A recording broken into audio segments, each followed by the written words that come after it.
Hi hello అందరు ఎట్లున్నారు బాగున్నారా? నేనైతే బాగున్నానండి. ఈరోజు మీ ముందుకి కొత్త ప్రాసెస్తో వచ్చాను. కొత్త ప్రాసెస్ అంటే మీకు కూడా తెలిసి ఉంటుంది, బట్ నేను చేసిన ఎందుకంటే హెయిర్ ఫాల్ అవుతున్న వారికి, డాండ్రఫ్ ఉన్న వారికి, హెయిర్ గ్రోతింగ్ లేదు అనే వారి కోసం ఈ వీడియో నేను చేసిన. మందారపాకులు, కరేపాకు, మెంతులు, మందారం పువ్వులు, అలోవెరా ఉంటుంది కదా, దాన్ని కట్ చేసిన వెంబటే మనం కట్ చేసి డైరెక్ట్గా ఆయిల్లో వేయద్దు. ఎందుకంటే దాన్ని కట్ చేసిన తర్వాత దాంట్లో యాసిడ్ అనేది ఉంటుంది. దాన్ని కొంచెం వాష్ చేసి ఒక 10 మినిట్స్ అయినా పక్కకు పెట్టుకోవాలి. ఎందుకంటే దాంట్లో లైట్ ఎల్లో కలర్ వస్తుంది. అది పోయిన తర్వాత దాన్ని కట్ చేసి ఆయిల్లో వేయాలి. ఇదైతే మీరు అలాగే డైరెక్ట్గా వేయొద్దండి.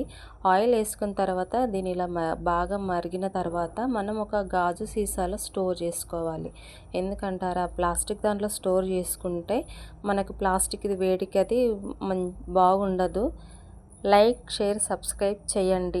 మీకైతే అందరికి నచ్చుతుందని నేను అనుకుంటున్నా.